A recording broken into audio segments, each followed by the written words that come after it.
বাংলাদেশের ইতিহাস, বর্তমান কিংবা ভবিষ্যতে ছাত্র জনতার গণঅভ্যুত্থান ২০২৪ সবসময় স্মরণীয় হয়ে থাকবে। এই গণঅভ্যুত্থানের মধ্য দিয়ে আমরা অনেককেই হারিয়েছি, যাদের ত্যাগের বিনিময়ে আমরা নতুন বাংলাদেশ পেয়েছি। এই গণঅভ্যুত্থানের মধ্য দিয়ে আমরা যে বাংলাদেশ পেয়েছি, সেই বাংলাদেশকে ঘিরে আমাদের অনেক প্রত্যাশা, অনেক আশা রয়েছে, কিন্তু তাদেরকেও ভুলে গেলে চলবে না যারা এই বাংলাদেশের জন্য শহীদ হয়েছেন। সেই শহীদদের যথাযথ বিচার এবং জবাবদিহিতার আওতায় যারা এই ধরনের ন্যাক্কারজনক ঘটনা ঘটিয়েছেন তাদেরকে আনা হবে, সেই প্রত্যাশাও নতুন বাংলাদেশে আমরা সবাই করতে চাই। দর্শক, এই বিষয়গুলো নিয়ে আজকে আমরা আলোচনা করব। দেশ সন্ধ্যায় আপনাদের সবাইকে স্বাগত জানাচ্ছি। আমি তাসনুভা তন্নি। গণঅভ্যুত্থান, বিচার ও জবাবদিহিতায় নিয়ে আজকের আলোচনায় আমার সাথে দুজন বিশেষ অতিথি আছেন। আমাদের সাথে আছেন ডক্টর সিদ্দিকুর রহমান খান, অধ্যাপক, ঢাকা বিশ্ববিদ্যালয়, এবং আছেন মোহাম্মদ বেলায়েত হোসেন, শহীদ শাকিলের পিতা, মানারাত ইন্টারন্যাশনাল ইউনিভার্সিটির ছাত্র ছিলেন শহীদ শাকিল। আপনাদের দুজনকে স্বাগত জানাচ্ছি আজকের আলোচনায়। বিশেষ অতিথি বলছিলাম, তবে একেবারে অন্যরকম একজন অতিথিকে আজকে আমরা আমাদের সাথে পেয়েছি। মোহাম্মদ বেলায়েত হোসেন, আপনি শহীদ শাকিলের পিতা। আপনাকে আসলে ঠিক কোন প্রশ্ন দিয়ে আমি শুরু করব আমার নিজেরও জানা নেই, কিন্তু একজন শহীদের পিতা হিসেবে নিশ্চয়ই এটি আপনার জন্য সবচাইতে বেশি গর্বের। আপনি বলছিলেন যে আপনাকে এখন সবাই শাকিলের নামে চেনে, আপনার পরিচয় এখন শহীদ শাকিলের পিতা, এটি আপনার জন্য সবচেয়ে বড় পরিচয়। 18 জুলাই উত্তরায় শাকিলকে আমরা শহীদ হতে দেখেছি। একটু আপনার অভিজ্ঞতার কথা জানতে চাই। কখন জানতে পেরেছেন, কিংবা আপনার ছেলে আসলে নতুন বাংলাদেশের স্বপ্নে বিভোর ছিলেন, আপনি আপনার ছেলেকে কি ভেবে আসলে দেশের জন্য উৎসর্গ করেছেন? আমি গত 2 মাস আগে গ্রামের বাড়িতে জমি সংক্রান্ত বিষয়ে আমি গ্রামের বাড়িতে গিয়েছিলাম। শাকিলকে টঙ্গীতে, আমি ওখানে থাকি, ওখানে রেখে গেছি। 18ই সেপ্টেম্বর আসরের নামাজ পরে আমি বের হচ্ছি। আসলে জুলাই না, জুলাই আমি বের হচ্ছি। অমনি আমার কাছে একটা ফোন আসে যে আঙ্কেল আপনি কোথায়? আমি বললাম আমি তো গ্রামের বাড়ি। দেখো, আপনি যেখানে থাকুন না কেন এখনই আপনি গাড়িতে উঠেন। কেন গাড়িতে উঠবো? শাকিল গুলি খেয়েছে, সে বর্তমানে মেডিকেলে আছে, আপনি গাড়িতে উঠেন। আমি কই গাড়িতে তো আমি উঠতে লেট হবে, তবে যাই হোক আমি চেষ্টা করছি। অমনিভাবে গাড়িতে উঠে আমি আপনার কুমিল্লার গরিপুর ব্রিজের নিচে এসে আমি উপস্থিত হয়েছি। সেখান থেকে গাড়ি তারা ছাড়বে বলছে, মানে জায়নামাজা কয়েক 4-5টা জায়নামাজা হয়েছে। হওয়ার পরে দিয়া আমি রাত 8টায় ওই কি বলে গরিপুর ব্রিজের নিচে অবস্থান করছি। আমার সাথে আরও 4 জন ছিল। আমি এখানে ঢাকার উদ্দেশ্যে রওনা হওয়ার জন্য চেষ্টা করছি, কিন্তু আসা সম্ভব হচ্ছে না। বিভিন্ন পয়েন্টে পয়েন্টে জালিম সরকারের গুন্ডারা বিভিন্ন জায়গায় আক্রমণ চালাচ্ছে। আমার কাছে বিভিন্নভাবে খবর আসছে, ফোন আসছে, আমি আর সামনে অগ্রসর হতে পারি। জনাব বেলায়েত হোসেন, আপনি কি জানতেন শাকিল আসলে এই আন্দোলনে একেবারে সামনের সারিতে দাঁড়িয়ে আন্দোলন করছে? সেটা কি আপনাদেরকে জানিয়ে তিনি বের হয়েছিলেন? জি জি জি, আমার কাছে সবসময় উৎসাহ আছে। বাবা, আমি আপনি আমাকে বলেছেন এই দেশের জন্য, দেশের মানুষের জন্য উপকার করে যেতে, মানবতার সেবা করার জন্য আমাকে সবসময় উৎসাহ দিচ্ছেন, এবং আপনার সৎভাবে চলার জন্য আপনি দীর্ঘদিন পর্যন্ত আপনি ছিলেন, আছেন। আমরা সীমিত আয় দিয়ে আমরা আমাদের সংসার চলছে। আমি সেইভাবে তাকে চলার জন্য সবসময় উৎসাহ দিচ্ছি। শাকিল আপনার কততম সন্তান? শাকিল আমার ৭৪তম সন্তান, একমাত্র সন্তান। শাকিল আমার পুত্র সন্তান, একমাত্র ছেলে সন্তান, আর আমার 3 জন মেয়ে আছে।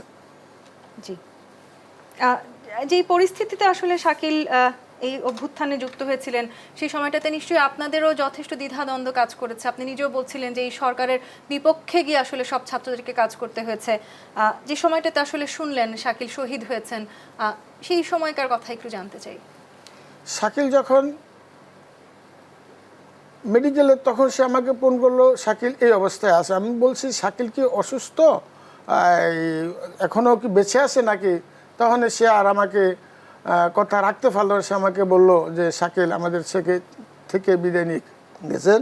তখন আমি তাকে বললাম, দেখো আমি তো জানি এই জালিম সরকার যে কোনো লোককে অপহরণ করে লাশ পর্যন্ত গুম করে ফেলায়, পুড়িয়ে ফেলায়, এরকম বহু রেকর্ড আছে। যদিও বর্তমানে তখন অত মানুষে বিশ্বাস করতো না, কিন্তু এখন পরিস্থিতি থেকে মানুষ জানতে পারে যে বিভিন্নভাবে লক্ষ লক্ষ মানুষ তারা আত্মগোপন করেছে, গুম করেছে। ওই আশঙ্কা বোধ করে আমি তাকে বলছি, শাকিল ততক্ষণ পর্যন্ত বেঁচে আছে যতক্ষণ পর্যন্ত শাকিলের লাশ আমার হাতে তুমি হস্তান্তর না করো।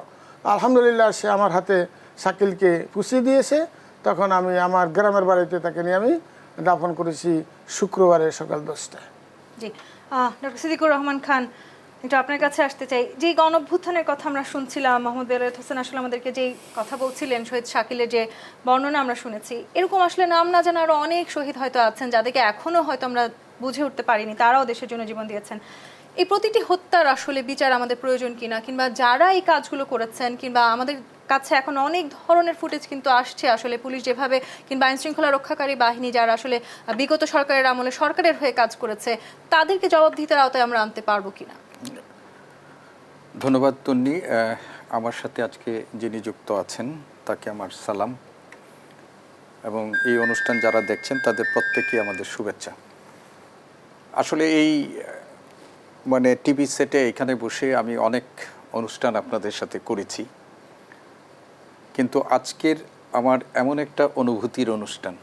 আমার পাশে বসে আছেন এমন একজন ব্যক্তি, 2024 সালে আপনি যেটি বলেছেন ছাত্র জনতার গণ অভ্যুত্থান, এবং আজকে যিনি তত্ত্বাবধায়ক সরকারের নেতৃত্ব দিচ্ছেন ডক্টর মোহাম্মদ ইউনূস, তিনি যেটিকে বলছেন বাংলাদেশের দ্বিতীয় মুক্তিযুদ্ধ, সেই দ্বিতীয় মুক্তিযুদ্ধের একজন শহীদ শাকিল হোসেন পারভেজের পিতা মোহাম্মদ বেলায়েত হোসেন, তিনি আমার সাথে বসে আছেন। আমার মনে হয় আমার জীবনে আমি অনেক টেলিভিশন টক শো করেছি, কিন্তু আজকের এই টক শোটা আমার জীবনে একটা মেমোরেবল টক শো হবে, আমার জীবনের একটা স্মরণীয় ঘটনা হবে। আমি কথা বলার আগে আমার সাথে যিনি উপস্থিত আছেন, শহীদ শাকিলের একেবারে গর্বিত পিতা, যিনি বলেছিলেন যে আমি আমার সন্তানের পরিচয়ে পরিচিত এখন, যে আমাকে সবাই বলে শহীদ শাকিলের পিতা। তো আমি আপনাকে আবারও আমার সালাম জানাচ্ছি, সেলুট জানাচ্ছি। আপনি দেশের জন্য যে উৎসর্গ, আপনার ছেলের যে জীবন উৎসর্গ করলেন, সেটার প্রাথমিক বিজয় আমাদের হয়েছে। আমাদের দেশে গত 15 বছরের বেশি সময় ধরে যে স্বৈরাচারী কর্তৃত্ববাদী ফ্যাসিস্ট সরকার আমাদের জগদ্দল পাথরের মতো আমাদের উপর, মাথার উপর, এই দেশের মানুষের মাথার উপর চেপে বসেছিল, সেই স্বৈর শাসনের অবসান হয়েছে। এবং স্বৈর শাসনের যিনি নেতৃত্ব দিয়েছিলেন, সেই স্বৈরাচারী শেখ হাসিনা, তিনি আত্মরক্ষার্থে তার পরিবার পরিজন নিয়ে দেশ থেকে পালিয়ে যেতে বাধ্য হয়েছেন। এবং এর মধ্য দিয়ে আমাদের প্রাথমিক বিজয় অর্জিত হয়েছে। আমরা একটা নতুন বাংলাদেশ গড়ার স্বপ্ন নিয়ে আমরা সামনে আসছি, এবং সেই স্বপ্ন যারা বিনির্মাণে ভূমিকা রেখেছে, সেই শহীদ শাকিলের গর্বিত পিতা আপনি। আমি একজন শিক্ষক, বিশ্ববিদ্যালয়ে আমিও পড়াই, আমারও অনেক শিক্ষার্থী আছে। শহীদ শাকিল তিনি বানারস বিশ্ববিদ্যালয়ে পড়াশোনা করতেন, সেই হিসাবে শাকিলও আমার সন্তান সম শিক্ষার্থী। শহীদ শাকিল এবং একটু আগে তাসনুবা তন্নি যে কথাটি বললেন, যে এই বিজয় অর্জনে বাংলাদেশের অনেক মানুষের জীবন উৎসর্গ করেছেন, সে সংখ্যাটা কত এটি এখনও আমরা ঠিক জানি না, কিন্তু নানা সূত্র থেকে আমরা এটা কম বেশি 8 শতাধিক, এবং এর মধ্যে অন্ততপক্ষে প্রায় 90 জনের মতো শিশু কিশোর তারা জীবন দিয়েছে। শিক্ষার্থী, পুলিশ, তারপরে আমাদের সাংবাদিক, গণমাধ্যম কর্মী, অর্থাৎ সমাজের সর্বস্তরের মানুষের জীবন উৎসর্গের মধ্য দিয়ে আমরা একটা নতুন বাংলাদেশের মানে পথে হাঁটছি। তো আজকের এই জায়গায় বসে তন্নি আপনি যেটি বলছেন, ওনার একমাত্র পুত্র সন্তান, ওনার 4 সন্তানের মধ্যে একমাত্র পুত্র সন্তান। আমাদের বাংলাদেশের বাস্তবতায় আমরা পিতামাতা যারা আছি, তারা কিন্তু আমাদের সন্তানের মধ্য দিয়ে আমাদের স্বপ্নগুলো বাস্তবায়ন করতে চাই, তাদেরকে ঘিরেই আমাদের জীবন আমরা অতিবাহিত করতে চাই। তো সেই রকম একটা টকবুকে যুবক, যিনি বিবিএর শেষ বর্ষের শেষ সেমিস্টারের যিনি শিক্ষার্থী ছিলেন, দেশের জন্য তার এই যে জীবনদান, সেই জীবনদানের ফলে আমরা যে নতুন বাংলাদেশের পথে হাঁটছি, আজকে আমি এইখানে বসে সেই শহীদ শাকিল সহ যারা এই আত্মহুতি দিয়েছেন তাদের সকলের প্রতি বিনম্র শ্রদ্ধা জ্ঞাপন করছি। সেই শ্রদ্ধার জায়গাটি থেকে আমি আবারও মোহাম্মদ বেলায়েত হোসেন একটু আপনার কাছে আসি। স্যার যে কথা বলছিলেন, আসলে আপনি আপনার সন্তানকে দেশের জন্য উৎসর্গ করেছেন। একজন পিতার কাঁধে হয়তো সন্তানের লাশের চাইতে ভারী এই দুনিয়াতে আর কিছু নেই। সেই অনুভূতি জায়গাটিতে মধ্য দিয়েও আপনাকে যেতে হয়েছে। নতুন যে বাংলাদেশ আসলে পেয়েছেন, আপনার সন্তানের মতো এরকম আরও অনেক পিতামাতার সন্তানদের আমাদের উৎসর্গ করতে হয়েছে। আপনার নিশ্চয়ই এই নতুন বাংলাদেশের কাছে আপনার অনেক প্রত্যাশা আছে, আপনি আপনার সন্তানের বিনিময়ে একটি দেশ পেয়েছেন, সেই প্রত্যাশার কথা একটু শুনুন। শহীদ শাকিল একটা ইতিহাস লেখা থাকে, কিন্তু শহীদ শাকিলের কথা লিখতে গেলে কলমের কালি শেষ হয়ে যাবে। শহীদ শাকিল ছিল একজন মানবতার দূত। শহীদ শাকিল যেইভাবে আত্মত্যাগ দিয়ে নিজের বুকের রক্ত ঢেলে দিয়ে দেশের জন্য যে একটা স্বপ্ন দেখেছিল, আজ সেই স্বপ্ন আমরা ঠিক দেখেছি, কিন্তু শহীদ শাকিল আর আমাদের মাঝে নেই। শহীদ শাকিল যেভাবে দেশকে দিয়ে গিয়েছিল আমাদের জন্য, আমরা সেই দেশটা যদি রক্ষা করতে পারি। দেশের ভিতরে এখনও কুচক্র বাহিনী বিভিন্নভাবে তারা আক্রমণ করার চেষ্টা করেছে। দেখেন না, কিছুদিন আগেই আনসার দিয়ে একটা কুক করার চেষ্টা করেছে। আমরা সবাই সচেতন থাকব এবং যেই সকল শহীদ শাকিলের মতো বুকের রক্ত ঢেলে দিয়ে এই দেশকে স্বাধীন করে দিয়েছে, জালিমের থেকে দেশকে মুক্ত করে দিয়েছে, এই দেশকে আমরা পাহারা দেব, এই দেশকে আমরা ত্যাগ আমরা কোনোভাবে বৃথা যেতে দিতে চাই না। মোহাম্মদ বেলায়েত হোসেন, শাকিলকে ঘিরে আপনার অনেক স্বপ্ন ছিল, আপনি বলছিলেন আপনার একমাত্র পুত্র সন্তান, সেই স্বপ্নগুলো একটু জানতে চাই। শাকিল আসলে কেমন ছিলেন, আপনি কি ভাবছিলেন পড়ালেখা শেষ করবার পর শাকিল আসলে কি হতে চেয়েছিলেন? শাকিলের স্বপ্ন প্রত্যেক পিতা মাতারও যেমন স্বপ্ন থাকে, আমারও একটা ছেলে, আমারও কিছু স্বপ্ন থাকার কথা ছিল। শাকিল আমার একমাত্র ছেলে। শাকিল লেখাপড়া শেষ করবে, শেষ করার পরে শাকিল বলছিল আমি বিবিএ শেষ করার পরে আমি এই এলএলবি করব, এলএলবি পড়া শেষ করে আমি বাংলাদেশে একজন ম্যাজিস্ট্রেট হব। আমি বলছি বাবা, ম্যাজিস্ট্রেট হবে, তুমি তো আইন আদালতের বিচারালয়ে তো আজকাল ভালো কিছু পাওয়া যায় না, আশা করা যায় না, তোমাকে দিয়ে তো আমি ভালো কিছু আশা করি। সে বলছে দেখেন, আমি একজন ইসলামী সিফা সালাতের ছেলে, আমি এমন কাজ করব দেশের মানুষ যেন আমার কথা সবসময় স্মরণ করে। আমি যদি দুনিয়া থেকে থাকি তাহলে মানুষ উপকার করব, যদি চলে যাই আমি অমর হয়ে থাকব। আমার শাকিলের সেই কথাই আল্লাহ পাক কবুল করে নিয়েছে। আমার ছেলের মোবাইলে স্টাটাস দেখলেও সব কিছু পাওয়া যায়, সে অমর হয়ে থাকবে, আমি চলে যাব, অমর হয়ে থাকবো এই দেশ জাতির কাছে। আর সেই অমর হয়ে আমার ছেলে আছেন।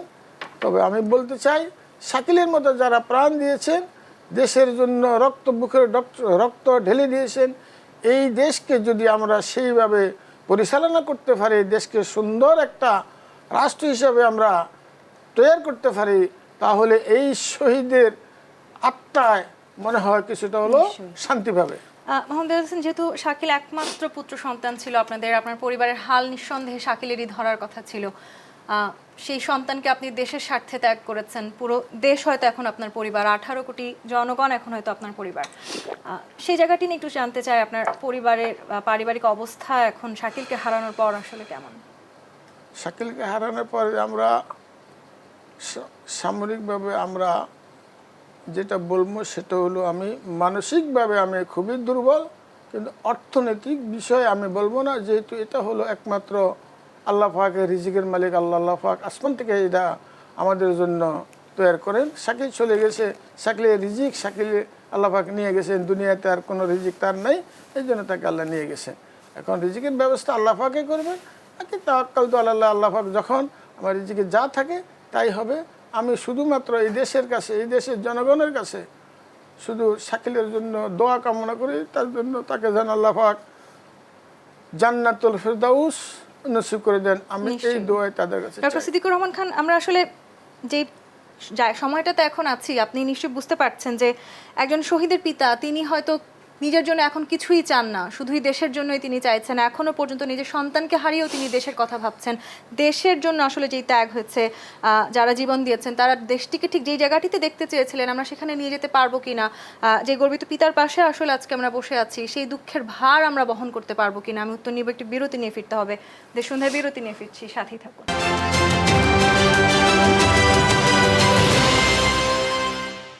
দেশ সন্ধ্যা দেখছেন। ডক্টর সিদ্দিকুর রহমান খান, বিরতির আগে আমরা যে জায়গাটিতে ছিলাম, এই শহীদদের আত্মত্যাগের ভার আমাদের বহন করতে হবে, সেই সাথে নিঃসন্দেহে প্রতিটি মৃত্যুর বিচার এবং জবাবদিহিতা আমাদের নিশ্চিত করতে হবে। সেখানে আসলে আমরা কবে এগিয়ে যাব? দেখুন, আসলে আপনিও যেরকমটা আমি বুঝতে পারছি, আজকে আমরা সবাই কিন্তু কিছুটা আবেগ আপ্লুত। আমরা একজন শহীদের পিতার কাছে বসে আছি এবং সেই শহীদ সম্পর্কে আমরা জানছি। আপনি যেটা বললেন যে আমাদের বোঝাটা কিন্তু অনেক, একদিকে হলো সংখ্যাতাত্ত্বিক বিচারে শহীদের সংখ্যা অনেক, সেই শহীদদের একটাই লক্ষ্য ছিল বাংলাদেশকে একটা, ওই যে একটু আগে উনি বলেছিলেন যে একটা চরম কর্তৃত্ববাদী ফ্যাসিস্ট সরকারের হাত থেকে রক্ষা করা, এবং তারা সেইটা করে গেছেন। এখন পরবর্তী করণীয়টা হচ্ছে আমাদের প্রথম যেটা আমাদের মাথার মধ্যে যে বোঝা, যে ভারটা আছে, সেটি হচ্ছে তারা যে স্বপ্নটি দেখেছিলেন সেই স্বপ্ন পূরণের জন্য, তারা যে স্বপ্ন দেখেছেন বাংলাদেশ বিনির্মাণের জন্য, রাষ্ট্রকে মেরামত করার জন্য, একটা বৈষম্যহীন সুশাসনের সমাজ প্রতিষ্ঠা করার জন্য, একটা গণতান্ত্রিক রাষ্ট্র কাঠামো সরকার ব্যবস্থা প্রতিষ্ঠা করার জন্য, এমনকি এমন একটা রাষ্ট্র যে রাষ্ট্রে মানুষে মানুষে কোনো বৈষম্য থাকবে না, যেটার কথা বলছিলাম, সেইটা প্রতিষ্ঠা, এই ভারটা আমাদের মাথার মধ্যে আছে। আপনি যেটা বলেছেন, এই যে শহীদদের আত্মত্যাগ, বাংলাদেশের ইতিহাসে এত মানে একটা আন্দোলনকে ঘিরে মুক্তিযুদ্ধ ছাড়া এত মানুষের আত্মত্যাগের ঘটনা আর হয়নি। ফলে এই প্রত্যেকটা হত্যাকাণ্ডের, প্রত্যেকটা শহীদের বিচার করা, এটা আমাদের সরকারের দায়িত্ব, আমাদের প্রত্যেকটা মানুষের বিচার চাওয়া দায়িত্ব। কিন্তু এই বিচারটার মধ্যে আমি একটা জিনিস বলতে, সেই প্রশ্নটি আমি যুক্ত করতে চাই। আমরা সেই সময়টার কথা বলছি, শহীদ শাকিল শহীদ হয়েছেন 18 জুলাই। সেই সময়টাতে কিন্তু এই সরকারের পতনের আগ মুহূর্তে অনেক লাশ গুম করা হয়েছে, এই ধরনের খবর আমরা পেয়েছি। অনেককে হয়তো পোস্টমর্টেমের কথা আপনি বলছিলেন, খুব জরুরি। সেক্ষেত্রে আসলে বিচার পাওয়া কতখানি আমাদের জন্য কঠিন হয়ে যাবে? দেখুন, আমাদের যে বিদ্যমান বিচার ব্যবস্থা আছে, সেই বিচার ব্যবস্থায় একটা হত্যাকাণ্ডের যিনি নিহত হন তার পোস্টমর্টেম, সেটা আমাদের বিচারের জন্য অত্যন্ত জরুরি। কিন্তু আমরা সেই সময় শুনছিলাম যে একদিকে সরকার কোনো পোস্টমর্টেম করতে আগ্রহী ছিল না, ফলে ঢাকা মেডিকেল থেকে আমরা একসময় শুনেছিলাম যে 150 মৃতদেহ কোনো রকমের পোস্টমর্টেম ছাড়া আত্মীয় স্বজনের কাছে হস্তান্তর হয়েছে। আবার একটু আগে উনি বলেছিলেন যে লাশগুলো ছিনিয়ে নেওয়ার বা গুম করে ফেলার একটা প্রবণতার মধ্যে দেখা যাওয়ার কারণে অনেক অভিভাবক তখন কিন্তু তার এই পোস্টমর্টেমের চেয়ে তার সন্তান, তার মানে যারা আত্মীয়, তাদের ডেড বডিটা তাদের কাছে, নিজেদের কাছে নেওয়া, এটা অনেক বেশি জরুরি ছিল। আবার অনেকেও কিন্তু বাংলাদেশে এটা মনে করেন যে চলেই গেছেন, কিন্তু এই অটোপসি করার দরকারটি, কাটাচড়া করার দরকারটি কি? কিন্তু আমাদের একটা ন্যায় বিচারের স্বার্থে এইগুলো কিন্তু একটা পূর্ব শর্ত। তো ফলে আমাদের এই যে বিচার কার্যক্রম শুরু হবে, আমি এটা বিশ্বাস করতে চাই যারা আজকে রাষ্ট্র ক্ষমতায় আছেন, সরকার পরিচালনার দায়িত্বে আছেন, তারা কিন্তু খুব স্বাভাবিক প্রক্রিয়ার মধ্য দিয়ে এই ক্ষমতার মসনদে বা ক্ষমতার মানে কাঠামোতে তারা নিজেদের প্রতিষ্ঠা করেননি। এতগুলো প্রাণের মানে বিনিময়ে একটা রক্তে রঞ্জিত পথ বেয়ে কিন্তু তারা এখানে এসেছেন। তাদের একটা দায়বদ্ধতা আছে, আমাদের প্রত্যেকেরই একটা দায়বদ্ধতা আছে। আমরা যদি এই দায়বদ্ধতার জায়গা থেকে এই বিচারগুলো নিশ্চিত করার যতটুকু পারা যায় নিশ্চিত করার যদি ব্যবস্থা না করি, ইতিহাস আমাদের ক্ষমা করবে না।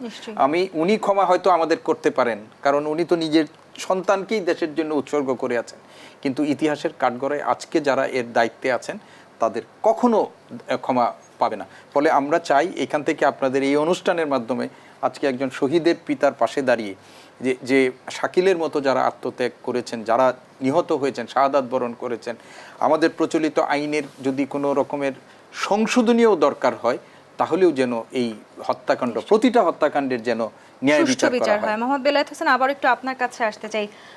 একজন পিতার কাছে আসলে সন্তানের স্মৃতি জিজ্ঞাসা করার মতো ধৃষ্টতা আমি করতে চাই না, কিন্তু আপনি বলছিলেন যে আপনি শাকিলের শেষ স্মৃতিটি সাথে করে নিয়ে ঘুরছেন। একটু যদি আপনার সামনে যে শাকিলের মোবাইল ফোনটি আছে সেটি যদি একটু দেখান। শাকিল যেদিন নিহত হয়েছেন সেদিন এই ফোনটিতেও গুলি লেগেছে, আপনি দেখাচ্ছিলেন। জি, শাকিলের হাতে মোবাইল, এই শাকিল মোবাইল ব্যবহার করার মতো সেই অর্থ তার কাছে ছিল না। এই মোবাইল যার থেকে নিয়েছেন সেই টাকা আমি গত সপ্তাহে সেই টাকা আমি পরিশোধ করেছি, শাকিল দিতে পারে না। শাকিল চলে যাওয়ার পরে দিয়ে আমি জানতে পারলাম যে শাকিলের থেকে মোবাইলের 5,000 টাকা পাওনা আছে, আমি পরিশোধ করে দিলাম সাথে সাথে। তো শাকিলের বর্ণনা কি দিব, আগে বলেছি শাকিলের বর্ণনা দিয়ে শেষ করা যাবে না। শাকিল এমন একটা ছাত্র, এমন একটা ছেলে আল্লাহ পাক আমাকে দান করেছেন রাত 2টা 3টা 4টা শাকিল আমার পায়ের কাছে যাইয়া পাওটা এইভাবে, আব্বু আমাকে মাফ করে দিও। আমি কিরে বাবা কোথায় যাও তুমি? আমি অমুকের রক্তে দিতে যাব, সোরাও দিতে যাব, অমুক মেডিকেল। আমি অত মেডিকেল চিনিও না, ও যতটুকু মেডিকেল চিনছে আমি কিছু চিনি না।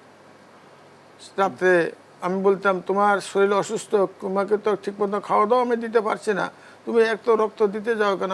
আব্বু আমার একটু রক্তের কারণে একটা মা যদি বেঁচে যায়, একটা পিতা যদি বেঁচে যায়, একটা শিশু যদি বেঁচে যায়, তাহলে আমার যদি আমি চলেও যাই দুনিয়ায় ছেড়ে, আমার রক্তগুলি পৃথিবীতে থাকবে। আমার রক্ত যতদিন থাকবে ততদিন আপনি মনে করবেন আপনার শাকিলও বেঁচে আছে। এইসব স্মৃতিগুলি আমার শাকিল সবসময় বলতো। শাকিলের মার কথা বলছিলেন আপনি, তিনি নিঃসন্দেহে একজন গর্বিত মা। তার শারীরিক অবস্থাও যথেষ্ট খারাপ। জি, শাকিলের আম্মা দীর্ঘ 8 বছর বিছনায় শয্যাশায়িত। শাকিল আমার অ্যাবসেন্টে শাকিলের সবসময় তার খাওয়া দাওয়া করাইতো, তাকে সে নিজে হাত দিয়ে খেতে পারতো না, শাকিল নিজে হাত দিয়ে খাওয়াইতো, জামা কাপড় পরাই দিত, গোসলও সম্ভবত হয়তো অনেক খেতে করাইতে হতো। যেহেতু শাকিলের মা কোনোভাবে লড়াচড়া করতে পারে না, এই শাকিলকে হারিয়ে শাকিলের মা বর্তমানে যে কি বলবো, আগে যতটুকু ছিল তার সে অধিক অসুস্থ হয়ে বর্তমানে সে বিছানায় শয্যাশায়িত আছেন। আর শাকিলের জামা কাপড়গুলি সাথে এক হাত দিয়ে নিয়ে এইভাবে ধরে সে শুধু কান্না জড়িত করবে, আমার শাকিল কোথায়, শাকিল আসবে, এইভাবে সে তার কান্না জড়িত কণ্ঠে কথা বলার চেষ্টা করে। শাকিলকে হয়তো আসলে আমরা আর কখনোই ফিরে নিয়ে আসতে পারবো না, কিংবা যেই মায়ের বুক খালি হয়েছে সেই বুকে হয়তো শাকিল আর কখনো ফিরে আসবে না। কিন্তু আপনারা আসলে যে প্রত্যাশা করেছেন, স্যার যেটি বলছিলেন, নিজের সন্তানকে ত্যাগ করেছেন দেশের স্বার্থে, আপনার একমাত্র পুত্র সন্তান, তাকে ঘিরে নিশ্চয়ই তার পরিবার পরিজন কিংবা বন্ধু তাদেরও কিছু বলার ছিল। সবাই হয়তো এখন আপনার সাথেই কথা বলছেন, আপনাকে খুব একটা নিঃসন্দেহে কথাগুলো শুনতে আপনারও ভালো লাগছে না কিংবা কষ্ট হচ্ছে, সেটি আমরাও বুঝতে পারছি। আপনি শাকিলের বন্ধুদের সম্বন্ধে একটু জানতে চাই, যারা একসাথে কাজ করেছেন দেশের জন্য, তাদের সাথে নিশ্চয়ই এখন আপনার যোগাযোগ আছেন? জি, শাকিলের বন্ধুদের সাথে এক বন্ধু আছে, এখানে আছে, প্রয়োজনে আপনি ডাকতে পারেন। শাকিলের বন্ধুদের সাথে এমনভাবে সে চলাফেরা করতো, সবসময় বন্ধুদের লিডারে সে থাকতো।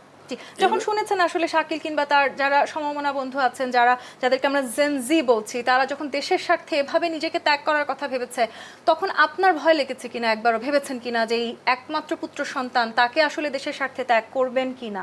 না, আমি কখনো এই ভয় করি না, যেহেতু আল্লাহ পাকের কাছে আমরা যেতে হবে, তো কেউ আগে যাবে কেউ পরে যাবে, যত আগে যাওয়া যায় তত উত্তম। কিন্তু আমার শাকিল যে এভাবে চলে যাবে এটা আমি কল্পনা করি না। তো গেছে, আলহামদুলিল্লাহ, আল্লাহ পাক নিয়ে গেছেন, ওনার জন্য লক্ষ কোটি মানুষ তার জন্য দোয়া করে, এটাই আমার পাওনা। আগামীকালকে সে শহীদ হিসাবে, এখন আপনি যেমন বলতেন সে শাকিল একজন শহীদ, আমি যে শহীদের পিতা, শহীদরে আগামীকালকে আমাদেরকে সুপারিশ করে জান্নাতে নিয়ে যাবে, এই আশা অন্তত আমি করতে পারি। দুনিয়াতে হয়তো আমি কিছুদিনের জন্য কষ্ট করব, আখিরাতে আমি শান্তি পাবো আমার ছেলের উশিলায়। আপনি কি জানতে পেরেছিলেন শাকিল ঠিক কিভাবে কোন জায়গাটিতে গুলিবিদ্ধ হয়েছেন? হ্যাঁ, আমি জানতে পেরেছি শাকিল উত্তরায় বিএনএসের সামনে পুলিশের গুলিতে সে নিহত হয়েছে, তার বুকে গুলি পড়ছে। তার গুলি পড়ার পরে দিয়া সেখানে সে গুলি পড়ার আগে এখানে গ্যাস মারা হচ্ছে, শাকিল অন্ধকার হয়ে গেছে, কিছু চোখে দেখতে পাচ্ছে না, কিন্তু তার বন্ধুরা দৌড়ে চলে যাওয়ার পরে সে আর আসছে না, পিছিয়ে দিয়ে তাকে দেখে শাকিল পড়ে গেছে। তখন ওরাই এখান থেকে নিয়ে উঠে যায়, তারা রিক্সা যোগে তারা মেডিকেল নিয়ে গেছে। কয়টি গুলিবিদ্ধ হয়েছিলেন? তার বুকে একটা গুলি পড়ছে, আর তার মুখের ভিতরে বিভিন্ন ধরনের ছোট ছোট কি গুলি না জানি বলে, পড়ে তার মুখে বিভিন্ন জায়গায় রক্ত, আমার মোবাইলে সেই ছবিগুলি আছে।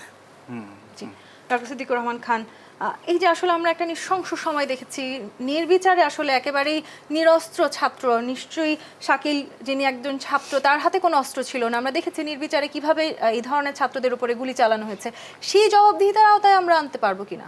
দেখুন, আমি আপনার মনে আছে সেই শহীদ আবু সাঈদের কথা আমরা বলেছি। এই শহীদ আবু সাঈদের ওপর পুলিশের যে বর্বরোচিত আক্রমণ এবং একজন নিরস্ত্র যুবকের বুকে যেভাবে গুলিটি চালিয়েছিল, এই দৃশ্য আমাদের কাছে আছে। হয়তো আমি শহীদ শাকিলের দৃশ্যটি দেখিনি, কিন্তু সেই দৃশ্য আমরা দেখেছি, এবং এই রকম নৃশংস দৃশ্য আমরা আরও দেখেছি। রায়ট কার্ড থেকে একটা জীবন্ত ইয়ামিনকে কিভাবে ফেলে দিয়ে টেনে হিচড়ে নেওয়ার ঘটনা, এটা আমাদের স্মৃতিতে আজীবন থাকবে, দুঃসহ একটা যন্ত্রণাময় স্মৃতি হিসাবে। এখন এই যে তাদের উপর নির্বিচারে গুলি করে তারা হত্যা করলো, এবং এরপরে আমরা এই পুলিশকে দায়মুক্তি দেওয়ার জন্য তাদেরকে মানে এই সন্ত্রাসীদের দ্বারা নিহত হয়েছে, এই ধরনের অনেক কথা কিন্তু আমাদের পতিত স্বৈরাচারের কাছ থেকে আমরা শুনেছি। এবং দেখেন সেই সময় কিন্তু আপনাদের প্রচুর ফুটেজ ছিল, কিন্তু আপনাদেরও সীমাবদ্ধতা ছিল, হাত পা বাঁধা ছিল, সেইগুলো আপনারা দেখাতে পারেননি। এই সরকারের পতনের পর, মানে শেখ হাসিনা সরকারের পতনের পর সোশ্যাল মিডিয়া সহ আপনাদের গণমাধ্যমেও আমরা সেই ছবিগুলো দেখতে পাচ্ছি। আপনাদের এখানেও আমি প্রতিদিন দেখি, অনেকগুলো দৃশ্য দেখিয়ে গণহত্যার বিচার চাওয়া হয়। আমি আপনাদের টেলিভিশনের স্ক্রিনে আমরা দেখি। তো এখন এই যে এতগুলো মানুষকে এইভাবে বল প্রয়োগের করে নির্বিচারে পুলিশ এবং সরকারের যে সমস্ত বলবো যে লাঠিয়াল বাহিনী যেগুলো ছিল, তাদের অঙ্গ সংগঠনের নেতাবৃন্দ মারা গেছে, তাদের বিচার যদি আমরা না করতে পারি, তাদেরকে যদি জবাবদিহিতার আওতায় আমরা না আনতে পারি। আপনি দেখেন কিছুদিন আগে কি নির্মম একটা ফুটেজ আমাদের প্রকাশিত হয়েছে, সেটি হচ্ছে স্বরাষ্ট্রমন্ত্রী মহোদয়কে, মানে সাবেক স্বরাষ্ট্রমন্ত্রী যিনি ছিলেন সেই মন্ত্রীকে একজন পুলিশ দেখাচ্ছেন, একটা তার মোবাইলে দেখাচ্ছেন যে স্যার গুলি করি, একটা মরে যায়, সেটাই সরে, আর অন্যরা কেউ যায় না। একটা দেশের জন্য মানুষের মধ্যে কতটুকু দেশপ্রেম, দেশকে মুক্ত করার জন্য একটা জালিম সরকারের হাত থেকে, সেটাই কিন্তু একটা প্রমাণ। সেই পুলিশের অবস্থা কি আছে আমরা জানি না। এই ধরনের ঘটনা আরও অসংখ্য বিভিন্ন মাধ্যমে যদি সরকার সদিচ্ছা নিয়ে যদি করে, তাহলে কিন্তু এবং এদেরকে আনতেই হবে। আমি যে বললাম না, না হলে ইতিহাস আমাকে ক্ষমা করবে না। পাশে আসলে যে শহীদের পিতা বসে আছেন, তার প্রতি আসলে আমাদের একটি বড় দায়বদ্ধতা আছে, পুরো দেশের দায়বদ্ধতা আছে। সেই জায়গাগুলো নিয়ে আমরা আলোচনা করতে চাই। আরো একটি বিরতির সময় হচ্ছে, দেশ সন্ধ্যায় আরো একটি বিরতি নিয়ে ফিরছি, সাথেই থাকুন।